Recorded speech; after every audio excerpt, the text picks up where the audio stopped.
Ahmed Rashad built Perle AI on a bet that runs against most of the industry, that the more advanced AI gets, the more human expertise it needs, not less.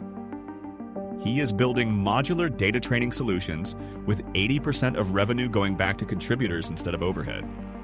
We get into preference collapse, why models fail, and why he thinks the zero humans thesis is simply wrong. This is Unblocked with Dr. Jemma Green.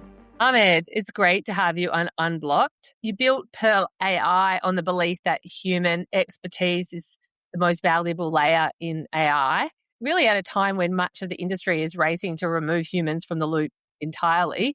What led you to take this contrarian approach, and what's the vision you're building towards? Yeah, that's a great question. So this didn't necessarily start from a thesis. This whole concept about this view that humans are absolutely essential to making AI better. That's the first point. The second point is that we're barely started with AI. I saw this firsthand when I was at Scale AI. We were scaling volumes at an extraordinary pace, right? And somewhere along the way, the volume became the product, which is, you watch that play out. And frankly, I didn't believe it. Like the volume was incredible, but it became the product. And that was in a pre-training world where we needed volume. Now, the specific thing that kept coming back was, it always kept coming back to domain expertise, because you're training on volume, you're teaching the AI the basics. Let's call it a kindergarten or elementary school, and you're just teaching in the basics. And the question always came back to, what if I want to teach it more advanced stuff? So when you need a radiologist to label a scan, or a practicing attorney, or someone who speaks a native dialect of specific native dialect of Arabic, it just doesn't work the same way. In order to take AI from where it is today, where it makes a lot of mistakes, the more specific the domain is, to that it specializes in a specific domain, you need humans. You need more humans. You need more specialized humans in an environment that's customized for humans. Versus in the past, when it was all about the volume, so the tooling was frankly more important, because then you could produce mass volumes. Now it's about specialty, and that's my entire experience was, and that's the current thesis. Is what you're saying, though, that you need humans just to make the AI a little bit better, and then you can ditch the humans? So yes and no. Yes and no. Because if you look at human history, and I've already seen this play out in AI, but if you look at human history, you realize that every time we solve a problem and we have a massive breakthrough, it opens up 10, 20, 100 new problems that we haven't thought about before. Think about the problems we're talking about today. 20 years ago, we didn't have most of these problems because a lot of them were driven by the new innovation or breakthrough that is AI. We've had the same issue, like the issues we're dealing with 5, 10 years ago are very different than the issues we were dealing with 60, 70 years ago before the internet was there. We are dealing with different, like if you told someone in the 90s, I'd be talking to 5 people from all around the world at the same time live and seeing them video and collaborating on documents live, they wouldn't understand what you're talking about. So you have to believe a couple of things. First off, that the more problems we solve and the more breakthroughs we have, the more newer problems are opened up. And we see this even in data with humans. We taught the models, we dumped all the medical textbooks on it, and now it can barely speak medical. Now I need to teach it just cardiologists for males who are over 50, ex-smokers, obese, and I need to teach it cardiology for that specifically. As more breakthroughs happen in other areas of life, like medicine, law, et cetera, more of these areas are going to open up, and the more humans we're going to need. So realistically, compared to 3 years ago, even compared to 1 year ago, we need more humans today because we've advanced AI than we've needed a year or 2, 3 years ago before AI got that advanced and was able to replace the first batch of humans. So first batch got replaced, then we have multiple new graduates. Okay, so I think what you're saying is, yeah, it will remove the need for some jobs, like any kind of wave of technology innovation. However, there'll be other jobs that get created and more problems that we discover, and also as a result of that, other jobs that get for which there's needs for humans. So, like, looking ahead, do you think there's a moment where the industry realizes that it's been perhaps optimizing for the wrong thing? It was, and it is unfortunately, it's a little bit of a repeating pattern with the industry. We got so excited. This is a massive breakthrough for humanity and AI. I mean, and we get super excited about any news. It doesn't help much that the media cycle and social media in general are very much rewarded for grabbing people's attention. So any small breakthrough that anyone hears that sounds very exciting and big deal is made out of it. Like RAG, for example, this was going to be the thing that's going to change the world. Well, it has its place and it has its time and it's useful, but it's not the thing. Synthetic data. Synthetic data is going to replace all human data. Obviously, almost anyone who's in the industry was like, that. That's not going to happen. But that's what you hear in the cycles, right? In the news cycles. So what you're saying is that it was optimizing for the wrong thing, but you think that it's like more on track now? Sorry. So going back to that. So we were optimizing for a different thing for a different era. So in the past, it was all about volume. And because of the amount of volume, you had to also optimize for cost. What happened was we graduated from kindergarten or elementary school. And now we need to go through a different type of education where it's not about volume as much. It's about depth of expertise and it's about steerability. So it's about capability and steerability. So the capability is in the depth of the expertise and steerability is the use cases now don't go for years anymore. They go for months at best, sometimes just weeks. And you need to be able to pivot very, very, very quickly. So we were solving for different things that were appropriate for that time period. Most of the industry is still stuck there. We have the advantage of being built for this new era. Would you say that like AI is like a teenager then, like using the analogy of like the lifespan of a human? I would say AI now is probably closer to a college student for a teenager, yes, but a college student who just took a one-on-one course on everything. And now they think they understand the entire world. So they've got like a bit of an attitude above and beyond what you think is justified. A little bit. Like it's very interesting because the way the types of errors we see, most people don't see because we're constantly trying to push it to the limit to understand where it fails, so then we can train it on that. And we see critical errors in medical advice and legal advice in dentistry and mathematics all the time. So yeah, I mean you're right in it. So you can see the limits of it like very clearly perhaps, and everyday people may or may not even be aware that they're being fed the wrong piece of information, I would say. Yeah. It's a real problem. You can ask it for legal advice, and if you're not a lawyer, you will trust it because it sounds like a lawyer, it talks like a lawyer, it walks like a lawyer, but it's not a lawyer. And you verify that with a lawyer, and you're like, no, this is completely wrong. Here's why. These aren't actually. It happens a lot where it will sometimes kind of fabricate use cases or precedents in law, which is very, very, very dangerous. Yeah, it's kind of, I haven't had that particular experience, but on the topics that I do know about where I've asked it stuff, I've seen the limits of, what its knowledge, or it's like oversimplified things or not kind of honed in on the right point. And the more you know, the more you're able to get, extract value out of it. Yeah, absolutely. And also to make it user friendly, it has to be agreeable to a certain extent. And in the process of it being agreeable, it becomes a problem where you can basically gaslight. Yeah. Well, that presumes that you mean like invert the responsibility and put the responsibility on the AI when it's your... And convince it of facts that are not true. Like convince it that today's date is March 27th. Oh, so it's kind of arrogant and naive at the same time. Yes. Interesting. I've read that you've said that model collapse is like a slow moving crisis.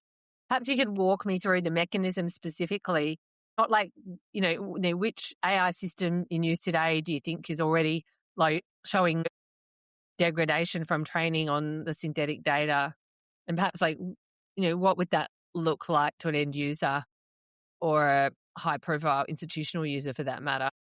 The mechanism is simple once you understand training rules. So models learn from data.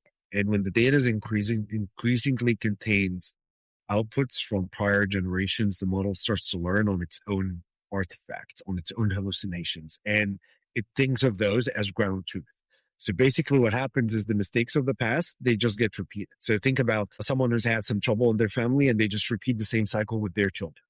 And then their children keep repeating it. It's exactly the same issue. So over a successive cycle, the tails of the distribution collapse. Rare but important knowledge gets washed out and basically drowned in the noise. So where you see science today is in coding assistants, for example, that syntactically correct, but architecturally provide broken code. And we see this a lot. Serious security breaches, code that doesn't necessarily work the way it's supposed to.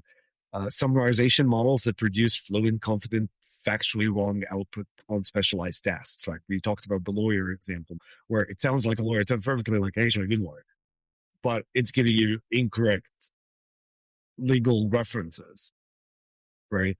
And the failure mode isn't obvious.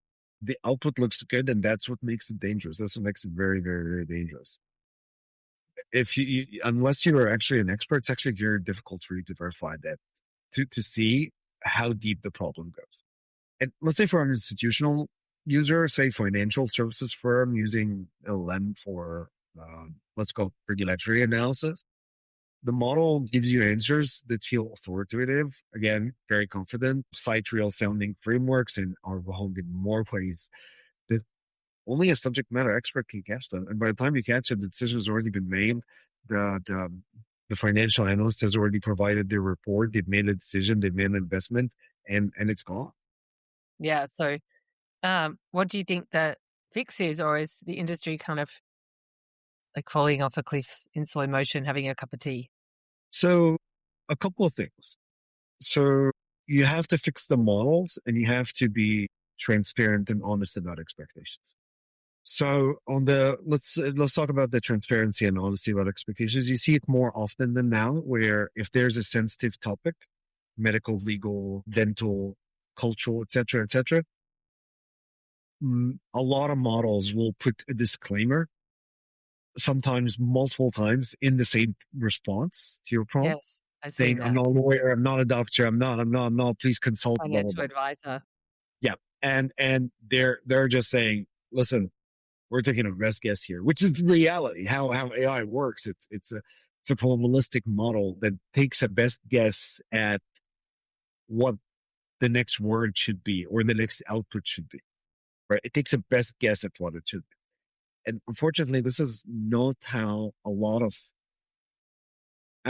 this is how we operate even as humans, like a surgeon making a call. They are making a decision at every point that this is most probably the right course of action. They cannot see into the future or see the complications in the future. So they're making a decision based on now, and they're basically taking the probability guess. AI operates the same way. You just have to put the disclaimers. And then that's the first part. The second part, you have to fix the model. And how do you make a surgeon better? Well, more training, more experience, more specialized knowledge, which is exactly what you do with AI. You give more specialized data that comes from specialized humans, not from other machines making stuff up.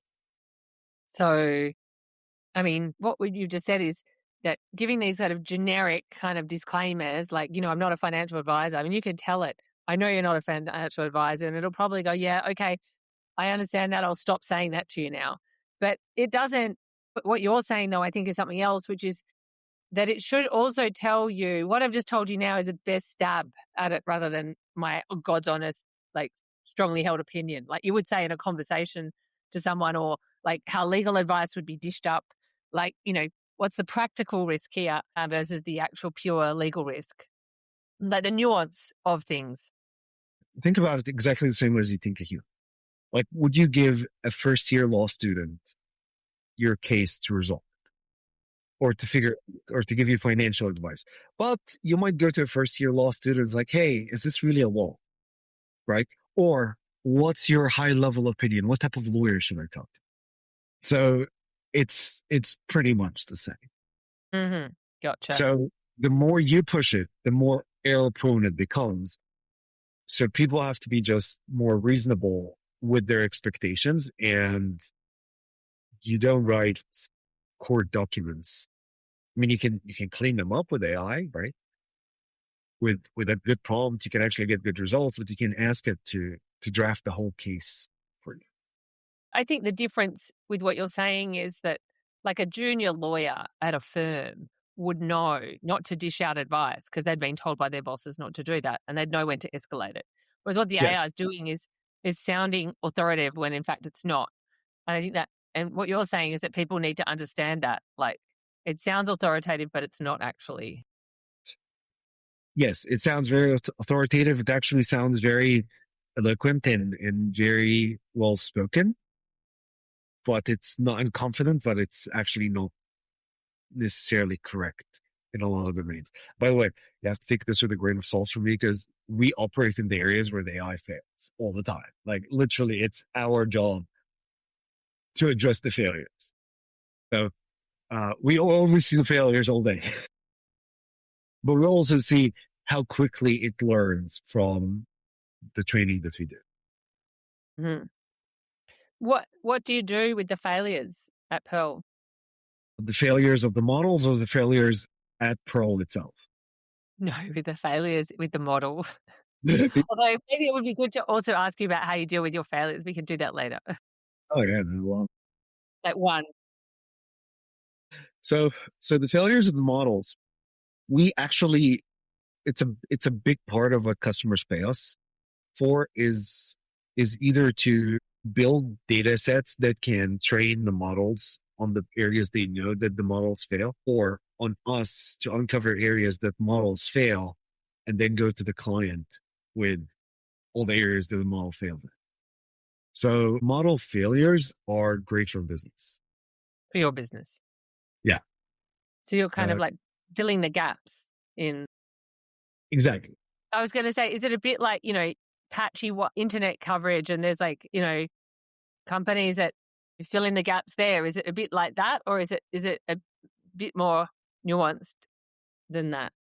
So it is a bit more nuanced. So usually if you can map out human knowledge and map out the areas where we want AI to go, and you can map it under sciences and then subsciences and then subspecialties, subspecialties, and then you cluster it into problem clusters.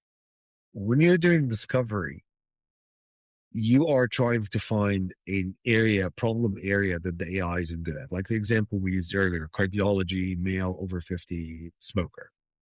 So that's a cluster. Now we found that cluster, we have to understand where the model actually fails. So does it fail for health, does it fail for cardiology, just bad at cardiology?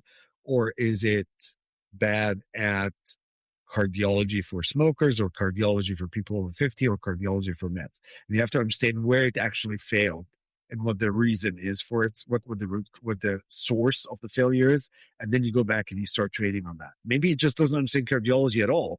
Then you take a completely different approach, because now you can't train with specialists right away. You need to take it back to kindergarten on cardiology, right? So dump the books on it, but we've already done that. So obviously it's not flat out cardiology. It's what you don't get in the medical tech. Mm-hmm. Gotcha. Yeah. So you find that you have an error, you have a prompt that produces a wrong response. You dig until you find what the root of that is, and then you build complete data sets around that root to solve the root itself. Understood. Okay, that's clear. Thank you. Maybe we could just talk about Surge AI for a moment. That's quite cracked, $1 billion in revenue with, I think they've got 130 people, and Mercor is at like a $450 million run rate, and they're both built on the same like quality over quality thesis that you're building on as well, and neither use crypto to get there. Perhaps you could tell us about why you use the blockchain and why they don't, and what makes the difference. What difference does it make, rather? Yeah, there are a few. So Surge and Mercor are staffing their operations with quality controls, which are fantastic. And by the way, I really appreciate both companies. I think they're doing fantastic jobs in the areas that they specialize in. But they are building operations, they're staffing operations with quality control. So Pearl is building a data economy, and that distinction matters, right? So the staffing model captures value by being the intermediary. You take a margin on labor and the worker is a cost input. That's the old model, right? And that includes when I built it, Scale AI, and we pass 80 to 90% of revenue back to contributors. So that's the old model. So now we pass 80 in that old model. This is an important point as well. About 20%, if we're being very generous, about 20% of the total spend actually goes to the contributors. And about 80% goes to the overhead around the contributors, the quality control, the management. And by the way, Surge, I think, has quite a bit more than 130 people now. They also have a lot of contractors who are full-time and so on.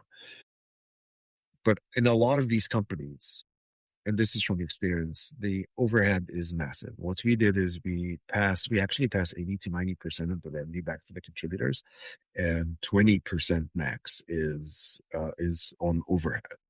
One of the reasons we're able to do this is because of our blockchain capabilities, right? Now, in doing so, it also allows us, because we've flipped the model, the overhead model, we're able to pay people quite a bit more without actually having to burn money. So the crypto layer allows us to do a few things. First, it allows us to pay people, of course, with stablecoins to avoid FX and transaction costs, because we hire thousands of people, tens of thousands of people globally. And frankly, just using stablecoins is a no-regret move, right? Yeah. The other thing is, part of the reason we have lower overhead is because of the ability to use crypto to recruit people.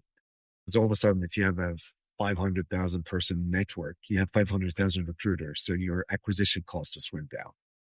So that's fantastic. Also, you can use the token itself for incentivization. You can use it for a whole lot of things.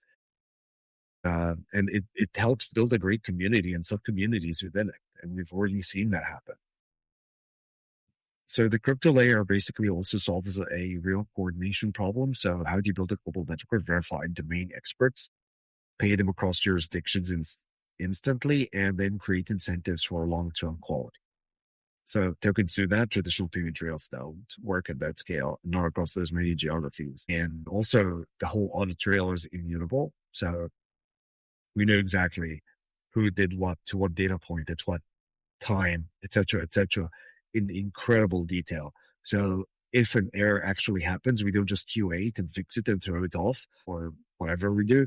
We actually go and find the root cause where it failed. We figure out what made the failure happen. We fix that problem. That problem never comes up again. So crypto allows us to do that. To summarize, to bring it back, we flipped the model between overhead and spend to contributors from 20% contributors, 80% overhead, to 80% contributors, 20% overhead. Crypto allowed us to create multiple of these blocks that allowed this solution to happen. Gotcha. Thanks for explaining that. You wrote about solving preference collapse at Pearl. That's a problem that most people in AI don't even know exists. Can you tell us what that is and why it matters? Yeah.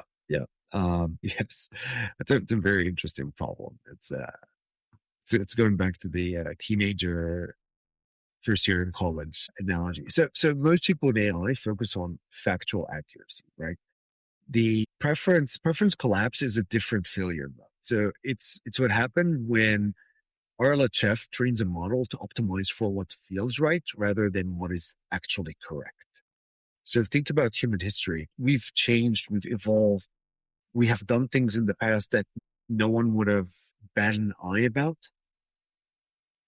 a couple of 100 years ago, which today, if you look at it, it's like, what were we thinking? Right? So this doesn't make sense, right? And it's preference, it's context, it's all of those things. So here's a concrete version. So Readers prefer confident, fluent, well-structured answers. So models learn to be confident even when uncertain. We talked about this. And they learn to agree with users rather than push back when the user is wrong, because they need to be agreeable to some extent for them to make them usable. Like you can't have a conversation with someone who constantly disagrees with you. Like it's just not going to happen, right? Like you're not going to want to talk to them again. There has to be some sort of agreeableness, right? So over time, the model's preference drifts towards what gets a thumbs up and not necessarily what's true. It becomes more pleasant to use and less reliable as a tool. At Perl, we score process, not just an output. So an expert who gives a confident wrong answer scores lower than one who expresses calibrated uncertainty. That is really hard to operationalize. It's the whole game. So what you're saying is that the model has some sort of stylistic issues that leaves people with impressions that are incorrect, and the preference collapse. Like, what is the antidote for preference collapse then? It comes with the training. It starts with the training with the humans who are creating those data sets, the humans who are training the AI, who are providing human feedback. They have to be trained properly, and they have to stay consistent to not letting someone who's well-spoken talk you into doing something stupid.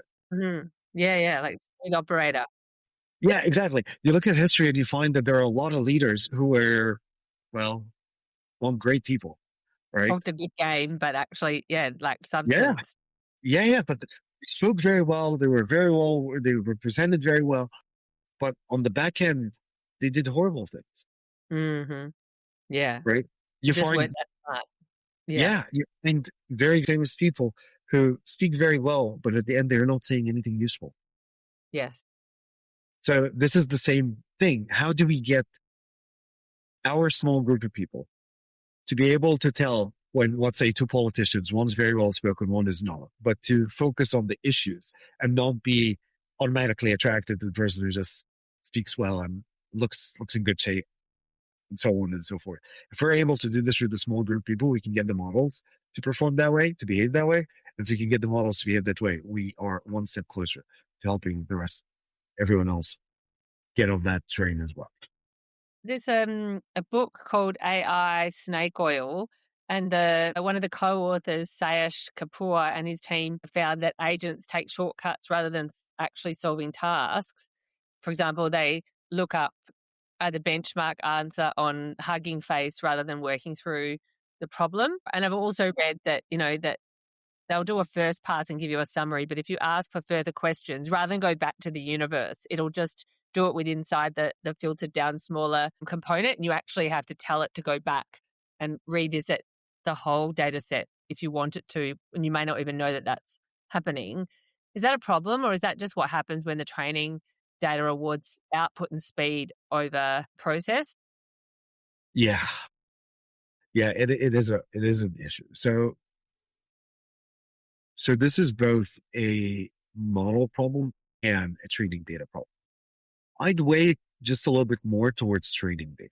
So think about this, right? If you train a model where the reward signal is that you get the answer, the model learns to get the answer by any means available. Like you can ask it a bunch of gibberish, it'll still give you the answer, right? Like some answer. So it learns to pattern match to outcomes, not reason through problems. Now, this was great when we were building demos and early versions of AI, because you need to have some sort of answer. It can't just stop mid-conversation. If it didn't understand, because it didn't understand much. And it was great because it was novel. We weren't using it for anything serious, so it was great, right? The benchmark shortcut is a specific measurable version of a general failure. So the fix is training on data where the process is verified, not just the output. Uh-huh. So the RL environments, reinforcement learning environments that we built, there's a reason why we built it this way, because they evaluate the intermediate reasoning steps, not just the final answer. So part of the training, this is actually very important. So think about it. If I'm trying to train a model on medical prognosis, right? I don't just ask it what the prognosis is. I want to also understand its reasoning behind getting to that answer. And then when we evaluate it, we evaluate not just the output, but also the inputs. It's like, again, high school or middle school. You can't just write the answer. You have to show your work, right? And then the teacher can comment on your work. There's a reason that method works, right? So is verification then like a necessary additive in AI? Human verification? Oh, 100%. The AI wouldn't work without it. Frankly, the whole concept of saying AI will need zero humans, 100% disagree with that. Is it going to be a premium product, do you think? Yes, it's getting more and more premium. 5, 6, 7 years ago, you could have had literally middle school dropouts do work on training AI, because the question was a box or a polygon around the car and the building and the lane line, and this is and the human, and tell me this is a human, right? And tell me that this is the color red, and tell me that this is a traffic light. So anyone could do that, right? It's not a big deal. But then it kept getting more complicated. It's like, okay, actually, I don't just want to know if this is a human or not. I already know. I want to know what this human is doing. Are they walking? Are they standing? Are they running? Are they happy? Are they sad? Right?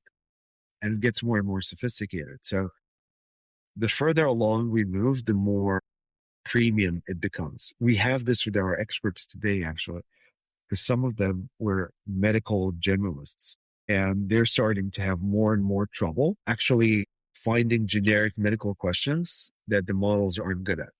Now you need to go to the cardiologist, and then you need to, so it keeps getting more and more premium. It keeps getting more and more specific. Mm-hmm. Got it.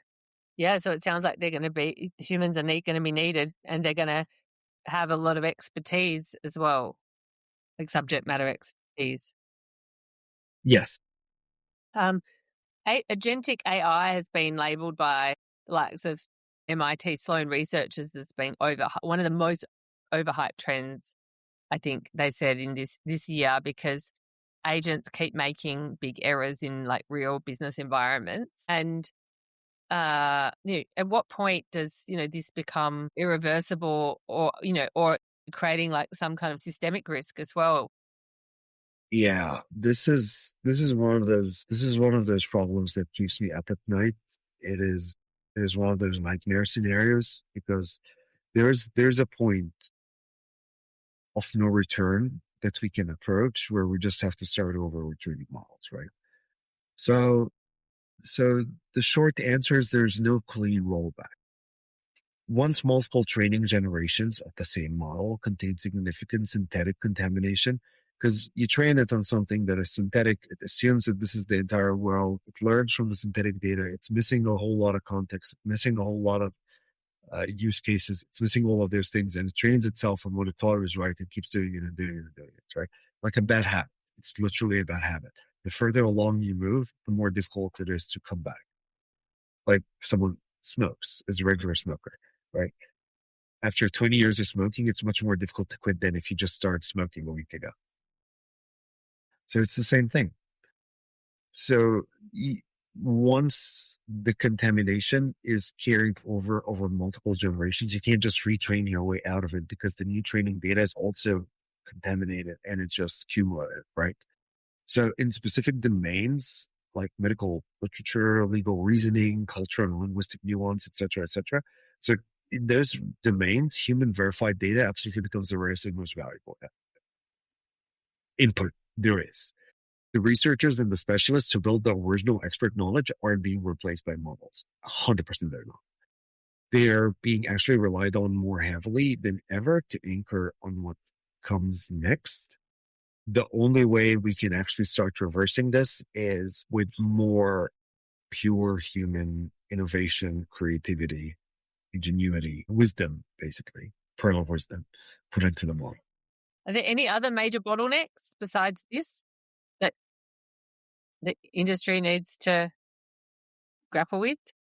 So I'd say in 10 years, data quality is still going to be a constraint, but I don't think it's going to be in the same form.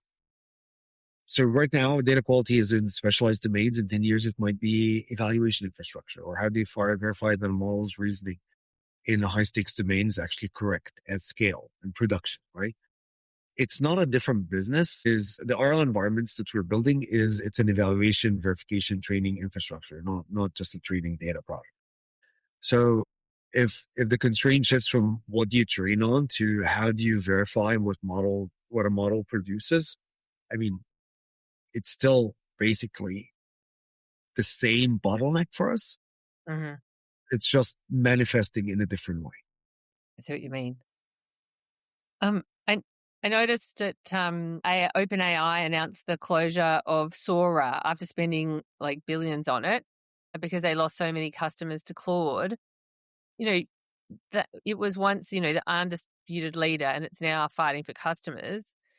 From your vantage point, what actually keeps a company from becoming less relevant or ultimately irrelevant in the space? Is it model capability or distribution or something deeper like ecosystem lock-in?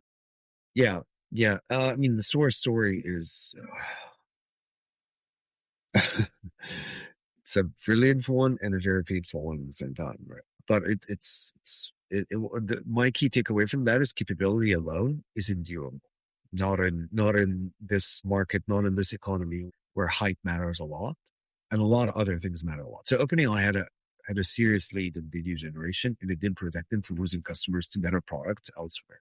A better product doesn't necessarily mean it's just purely better performing on benchmarks. That's not what a better product is. A better product is the one that's easy to use, that people like, that people adopt, et cetera, has the appeal. So what actually protects a company is not pure capability, it is whether switching away is genuinely costly. And switching away from Sora costs nothing. It literally costs nothing. It's a choice. Yeah. It's just a choice. There's no lock-in. It didn't have enough distribution. There were plenty of models out there, some probably easier to use. And it was a great product. It just didn't survive a very brutal, highly competitive market. Mm-hmm. Not because it was bad. It wasn't bad at all. It was great, actually. Yeah. So people have got to like it. It's like, obviously about humans in that respect, very much so. Yeah. But it didn't have enough momentum, didn't have enough distribution, didn't have enough revenue, didn't have enough of any of those things that mattered to keep a product alive. So it had to go. Mm. Are you more driven by fixing broken systems or by building something entirely new that doesn't exist before? So it's both for different reasons. The data labeling industry as it existed was broken into specific, visible way. So optimize for scale and margin while quietly degrading the thing that was supposed to produce that needed to be fixed. What motivates me more is the thing that didn't exist before. So data infrastructure that treats domain expertise as the actual product, a real economic model for contributors, a verification layer the industry is going to need that doesn't have. I came from operations and engineering, right? I look at this industry and I see an infrastructure problem nobody's actually solved. And I'm excited by that a lot. So yeah, it's the nuance. While it might seem very similar, but sometimes you can improve an existing system, and sometimes you gotta just try to stop the whole thing, slash it or burn it, and take a fresh look with fresh set of eyes on the problem, and you realize I was solving the wrong problem. Mm. Or I was solving the right problem, but the problem has shifted. So I got to resolve it again. Mm-hmm. Yeah, both. To answer your question, both. That is clear. What would you say that building Perle has cost you personally that perhaps people don't see? Yeah. He says as rubbing his forehead. Yeah. So they are, every now and then there's a major breakthrough. There's a great idea. It is I don't think this is necessarily unique to Perle, by the way, but it is the everyday query. The way you build good intuition, you have to for the business to succeed, you have to make good decisions. To make good decisions, you have to build the right intuition. To build intuition, You have to do the grunty thing, the gritty work, day in and day out. So it's a lot of small micro wins every day that just accumulate. The thing is, the wins aren't necessarily straight up wins. Actually, most of the time they're not. You have 99 failures and then you get a win. You try it 99 times and it doesn't work. And it's great, right? So while you got the win, it also leaves a little experience and a little scar, right? And the other thing when you start something that you deeply believe in, you get obsessed with it. And it becomes the thing that you think about and engage in when you first wake up in the morning and when you go to bed. It has a funny way of taking over your life. Yeah. I mean, I think you can build something of that significance without it doing that. Yeah, absolutely. I mean, frankly, we don't even think about, I don't even think about, this is going to be a $50 billion company that often. For me, it's way simpler than that. This is trying to optimize 50 steps ahead. What matters, and the way to get to that is, or to that, not to that specifically, but to great outcomes, is to solve problems that are causing pain for your customers today. Yes, you got to think about tomorrow as well. But if you don't solve today's problems, you have nothing to stand on. A lot of times people ask me, it's like, oh, what's your strategy? And I answer this question very deliberately. The only strategy is build and sell. That's the only strategy. You build valuable products that solve a real problem and you make customers aware. That's the only thing you do. Right. That's the whole strategy. That's what you need to worry about. Because we tend to think, oh, I got to think strategically, which means bigger picture, blah, blah, blah. No, the bigger picture is in the details. What do you believe so strongly that you'd keep building it even if many were telling you you're wrong? Sorry. I believe that this will actually, I think AI is one of those humanity pivoting technologies like the internet or electricity or the steam engine. And I think to make AI actually work, you need people you need the contributors like the ones we have with Perle to give it the best knowledge and wisdom they have so that it's able to take this knowledge and legacy and not let us fade it to dust and actually be able to leverage it properly. Because it's great. What we have now is great, but it cannot stop there. If it stops here, it becomes a very advanced word editor and an image editor. But it cannot actually help doctors treat more patients. If the knowledge is growing, if the knowledge stops growing, which I don't think it will, by the way, I think the knowledge will continue to grow ridiculously. But if the knowledge stops growing, it's genuinely it's massive lost potential. So, I mean, that's a theoretical thing that you don't think will happen. The knowledge stopping, no, I don't think it'll happen. Yeah, I think the knowledge will continue to flow into AI, and the more you give it, the better it gets. And at some point, it's going to become more of a thought partner, right? And it will free us to do more research. It'll free us to create more stuff from nothing. But for it to get there, we need to do a lot of the groundwork. Well, I mean, really appreciate you explaining a lot of that groundwork for us, and also some of the systemic issues and your product and what you're doing to solve it. And great to understand that AI is currently a college student. Appreciate your time. I look forward to staying in touch. Absolutely. Thank you so much, Jemma. That was Ahmed from Perle AI. If you got something out of this, share it with someone who still thinks AI is heading towards zero human input. Like and subscribe wherever you are listening. See you next time on Unblocked.